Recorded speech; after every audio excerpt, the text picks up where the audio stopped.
Welcome to this edition of ESPN FC Live. Alexis Nunes here alongside Stevie Nicol. Now, Stevie, let's talk about Newcastle United up against Manchester United. And the Man United fans were definitely full of song at the end of that thrashing, I would say, at St. James's Park. Newcastle United 4, Manchester United 1. Now, looking at the result, I don't think that this would have surprised many people. Newcastle United doing the double over Manchester United for the first time since the 1930s, Stevie. Not even you were born then. So massive moment for the Magpies. We'll get to them in a bit, but let's talk about Manchester United because, as usual, all the headlines did surround Ruben Amorim's men going into this one, namely his goalkeeper in Andre Onana. We saw what happened. We talked about what happened in the Europa League surrounding Onana and whether he was at fault or not. Of course, he was for the 2 goals that they conceded. We spoke to Shaka Hislop after, Stevie, and I asked Shaka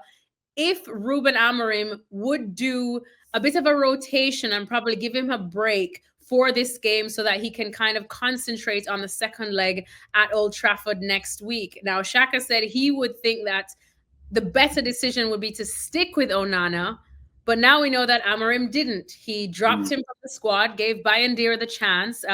Probably a day that Bayindir would like to forget as well, but this is probably not all his fault. But what do you make of that decision? Was it the right decision? Well, I don't think it was a huge surprise, let's be honest. You know, Onana hasn't been at his best for some time.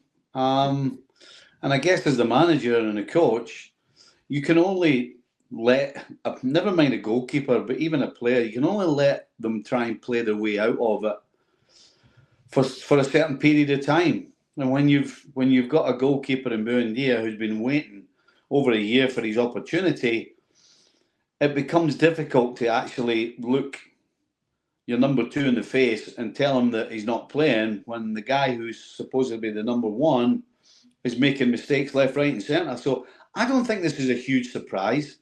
I think the fact that Buendia made some mistakes in this game makes it a lot easier now for Amorim to now play Onana against Lyon. I think he probably would have anyway, but the fact that Buendia did make these mistakes, then I think it makes it easier for Amorim to say to Onana, okay, I've given you your kick up the backside. Now, let's see what you're made of. So, not a huge surprise that he didn't start for me. All right, well, let's analyze the game now. Manchester United 1, Newcastle 4. Like I did say before, this result on paper probably doesn't surprise many. I spoke about Newcastle doing the double over Manchester United in a season for the first time since the 1930s. This probably would be big for Newcastle to celebrate, but we do talk about a United that is definitely not the United of old. I mean, just looking at some of the stats, Man United through 32 Premier League games this season, 38 points, that's their worst ever. Wins 10 only, that's their worst ever. And goals 38, that's their worst ever. So they are breaking all the wrong types of records, Stevie, this season. It looked like maybe they could get something out of the game when Garnacho equalized. And then as we were talking off air, it kind of just poked the Newcastle Bear or the Newcastle Magpie. And I said that probably was the worst thing that they could have done. Just your thoughts on what they could have done better, or if it was just all Newcastle from the start. Well, what could they have done better? Well, that's gonna be a long segment then.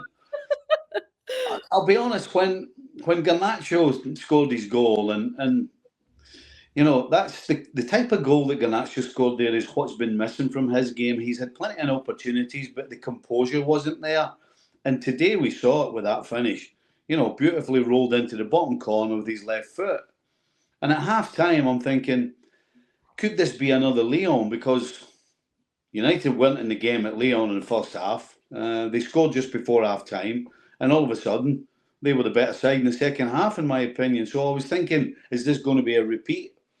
Unfortunately, it didn't work out that way. And really what we saw where United are, and we saw exactly where Newcastle are. Newcastle are on the rise again. They've pushed into that 4th spot now, I believe. And United, as you said, only 10 wins so far this season. We just saw exactly what United is and where they are. And where they are in the league, as bad as it looks from a United perspective, that's exactly where they are in terms of how good they are. you know, if we start talking about mistakes, then, as I said, we would be here for a while. But at the end of the day, Newcastle completely outplayed them, created some great opportunities, scored some good goals, and then took advantage of the two big mistakes for the last two goals, in my opinion, to make it 4-1. A scoreline that really tells the story of who were the better team, and it really tells the story of a Newcastle side on the rise. And as I said, exactly where Manchester United are right now. Well, Newcastle United now the fourth team to complete the Premier League double over Manchester United this season, along with Spurs, Forest, and Brighton. I mean, if you're Ruben Amorim, what are you thinking going into this now in terms of players that you would want to keep on? Because we're just about, around less than 2 months away from the summer transfer window. It's safe to say that all of United's eggs are in this Europa League basket. So the Premier League, not saying that it's a write-off. Of course, you kind of want to use it to gauge where your team is, although I think Ruben Amorim has been very honest about where your team is. But in terms of for the players, like this should, it almost feels like it should be an audition after audition to stay. Which ones are you looking at that you're thinking, you know what, yes, you can stay, and which ones are you like, this is it, thank you for your service? I would expect that the majority of the personnel, in terms of what Amorim thinks, he's made his mind up. I think the fact that he saw Harry Hamas starting today, he's having a look at him, and he really should be right now assessing what he's going to have at the start of next season and what he really 100% desperately needs to get rid of. Unfortunately for Amorim, that's not. There's some really tough decisions, because at the end of the day, the majority of United players may not be good enough for what United are expected to achieve, but you can't get rid of everybody, and you're going to have to decide on, are you going to keep a certain player over another because of his good character, or what he brings to the dressing room. There's so many variables that come into the choices that Amorim's going to have to make. Because if he's only keeping the players that he thinks are good enough for United, then you're going to struggle to get a starting 11. That's just the honest truth. So Amorim's in a tough spot. He has to make some tough decisions. And yes, from the moment he walked in the door to right now and the remaining games, he really is looking to see who needs cut and who he can keep, who he needs to keep. And probably the easiest thing is going to be is who he wants to keep. Yes, indeed. Well, I'm pretty sure we have talked about all that's going wrong about Manchester United. Plenty of time. Like I said, all their eggs in the Europa League basket. Will probably assess it if they manage to find success or fail in that second leg against Lyon. But let's talk about Newcastle, shall we? Because they are the ones that won this game very convincingly, Stevie. They've won a cup already. They are now in the top four. If they secure that top four position, this probably could be Newcastle's greatest season ever, or at least of the recent era. Yeah. Oh, with Eddie Howe on the touchlines too.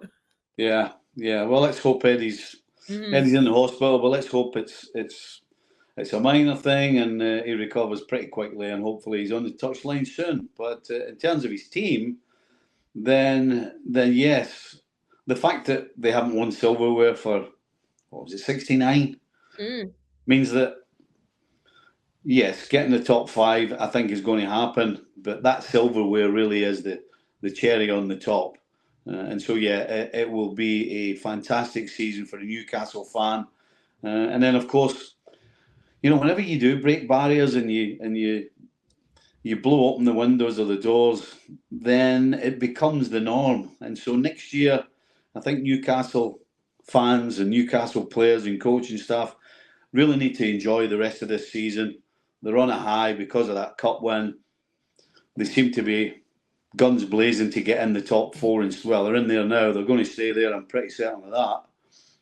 And then they, like we were talking about Amorim, Eddie Howe and his backroom staff are going to have to start thinking about next year. And of course, their goals are way bigger than United. For them, it's, okay, how do we kick on and become a major force for a period of time? So, yeah, Newcastle are in a great spot.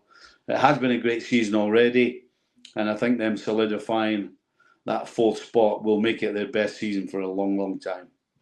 Well, just looking at the table now, so Newcastle, as it stands, just 1 point ahead of City, 1 point behind Nottingham Forest, and 7 points behind Arsenal in second. Now, there's still some football to play, Stevie. Newcastle, as you said, they're high on confidence, high on momentum, definitely feel like their season has already been made by winning a trophy so far. Do they aim to maybe chase Arsenal? Dare they aim to maybe chase Arsenal? Do you know, I don't think their fans will accept anything other than them trying to win every single time they step on the field. And the fact that they're on such a great run, the fact that winning the Carabao Cup is carrying them along in a wave of excitement for everybody, and the way the players are playing, they're playing with a smile on their face, they're sharp, they're scoring goals. You know, right now, they can't wait to step on the field and play another game.